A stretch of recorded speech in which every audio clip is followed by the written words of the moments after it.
He told me over dinner that he could never live with a woman who earned less than him. He said it so casually, like it was just a fact of life. What he didn't know was that the penthouse he bragged about to his friends, the one he called our dream home, had always been mine. Every word he spoke that night built a tower of arrogance. He just didn't realize he was standing on my foundation.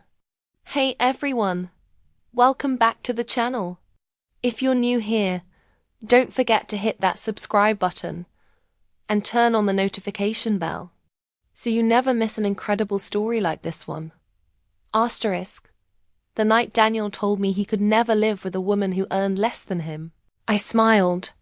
It wasn't the polite smile you give a stranger. It wasn't even the kind you give a friend. It was quiet, dangerous. The kind of smile that lives on the knife edge between patience and power. He didn't see it, of course. He was too busy swirling his wine, admiring his reflection in the glass, talking like a man who thought he had already won. He didn't know that everything around him, every inch of the marble floor beneath his feet, every light flickering from the floor-to-ceiling windows, every hidden keycard tucked in drawers with my name on the title deeds belonged to me. He never thought to ask. Why would he? Men like Daniel didn't ask. They assumed. They assumed the world was tilted in their favor. They assumed the penthouse belonged to some older man, or my family, or some other man richer than him. Men like him were born thinking the universe would always bend around their egos. We met 2 years ago at a charity gala. I still remember the way he walked into the ballroom. Shoulders back, chin lifted, confidence painted on him like a tailored suit. He was magnetic, charming, the kind of man who always found the spotlight. I wasn't supposed to notice him that night.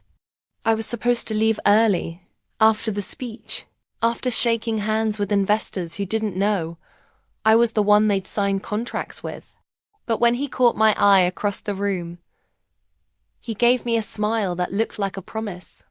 Dangerous, but pretty. He asked me what I did, and I told him the half-truth. Consulting, I said.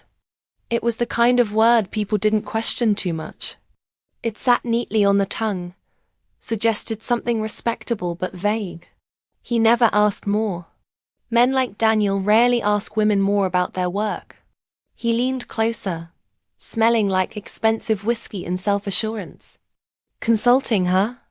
Maybe you can fix me, he joked.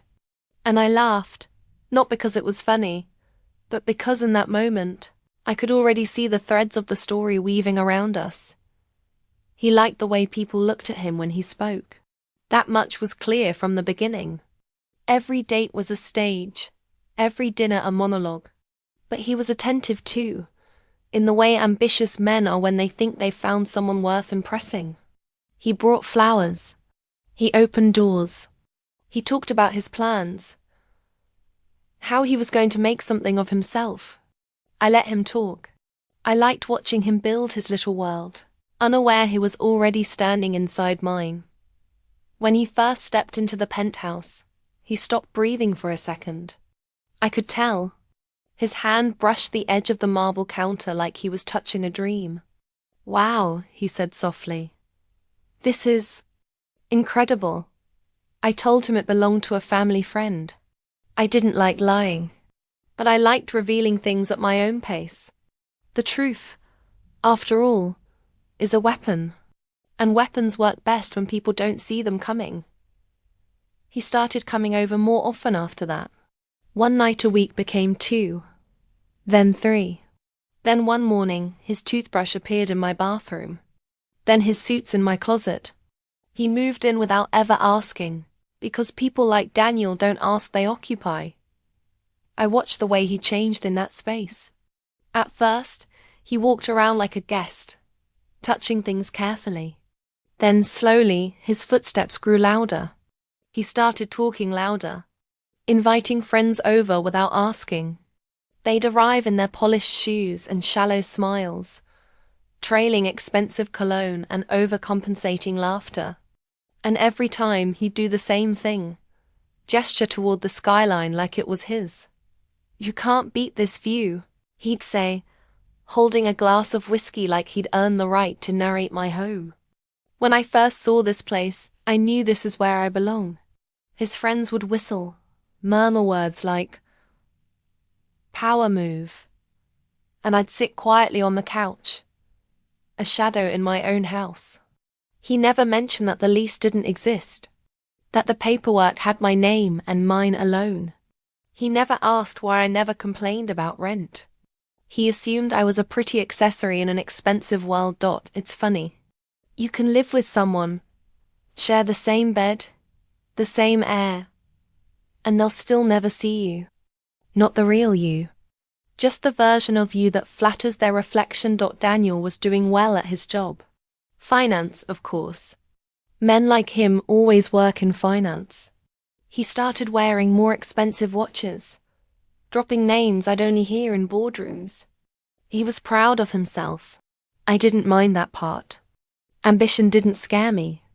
Arrogance did. It started as small remarks. You should really think about getting a better job, he'd say lightly over dinner. Consulting's fine, but wouldn't it be nice to have something stable?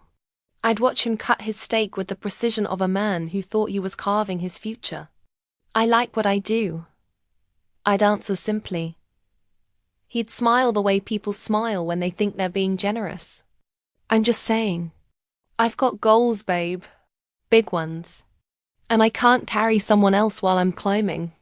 Carry. The word slipped through the air like a blade. I let it land. Quietly, he didn't stop there. He started making jokes to his friends. Subtle ones. The kind that sting but sound harmless. Yeah, she's cute and all. I told her one day I'll buy us a place like this. They'd laugh. I'd smile.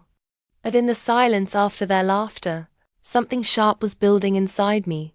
The night of his promotion party was when I first saw how far his delusion had gone. He threw it here, of course. In my penthouse. His friends filled the rooms like smoke, drifting from room to room, admiring the art on the walls. My art, my space, my silence. Daniel stood near the floor-to-ceiling window, whiskey in hand, telling everyone, this is just the beginning. We're going to build something massive. We. He loved that word. It made him sound like a king with a queen beside him. He didn't notice that I hadn't said it once. After the guests left, he leaned against the counter, grinning. You're quiet tonight. I'm always quiet, I said softly. Yeah, but usually you smile when I'm winning. Winning. That was the moment I decided the end was coming. Not yet, but soon. Weeks passed. He grew hungrier, talked more about money. How he'd never settle for less. How his future wife would match his energy. I mean, he said one night, I could never live with a woman who earned less than me. What would we even build together? I looked at him over the rim of my glass. What if she didn't? He chuckled, not understanding. Then she better have something else going for her. And no, I don't mean personality. I nodded slowly, as if I was agreeing. But inside me, something clicked into place. A lock turning. A final decision. A few weeks later, he told me about some flashy investment with his friends. A startup none of them had the experience to run. He wanted me to help out. I told him no. He didn't like that. I just thought we were partners, he said, pacing the living room like a man rehearsing an argument. I mean, I pay for everything already. Everything, I repeated softly, and the word felt heavy in my mouth. Yeah, he said. Rent, dinners, trips. Daniel, I interrupted gently. What rent? He blinked. What? What rent?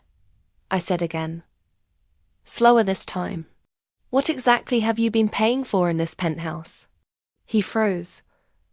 It was a beautiful silence, the kind that stretches and snaps at the same time. I give you money, he said finally. For the place. Every month. For the utilities, I corrected. Daniel, you've never paid rent. Because there isn't any. Because this is my penthouse. The color drained from his face. Then it came rushing back in a deep, furious red. What? I own it, I said. Calm. Precise. I've owned it for years. You lied to me, he spat. No, I said. I just didn't tell you. You never asked. He laughed, sharp and ugly. You let me think I was providing for you. I let you think whatever you wanted, I said. You liked that version better. He started pacing again, hair disheveled, the carefully built image cracking. You made me look like a fool. No, I whispered, stepping closer. You made yourself look like one. All I did was watch. Something shifted in his eyes then. A kind of panic. Men like Daniel don't handle humiliation well. Power was oxygen to him. And I had just stolen his air. Why? He whispered.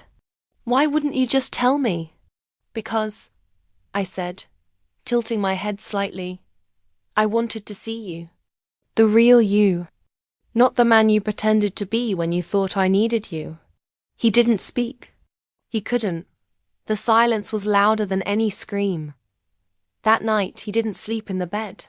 He paced the living room for hours, muttering, drinking, trying to rebuild a world that had crumbled in one sentence.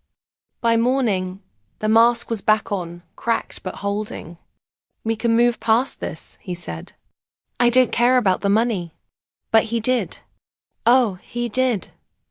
For the next few weeks, he tried to rewrite the story. He brought flowers. He made breakfast. He kissed me like a man bargaining with fate. But every touch had something sour behind it now. He couldn't look at the walls without seeing my name, written all over them.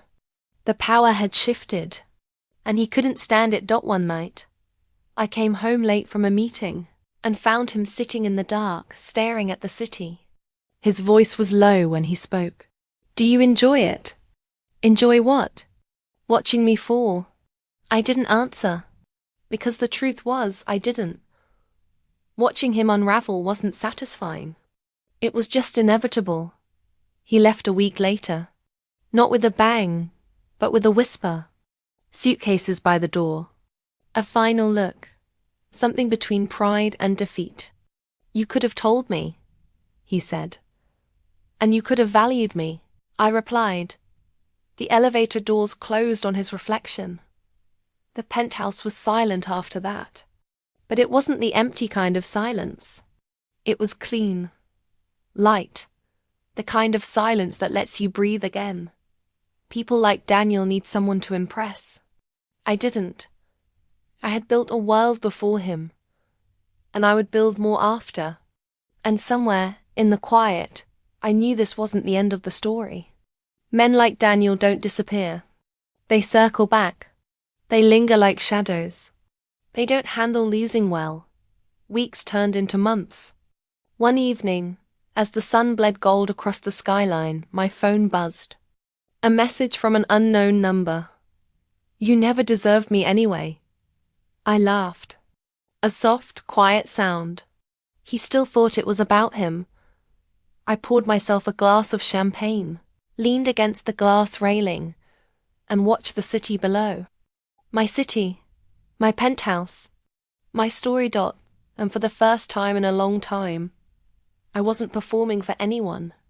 I was just home.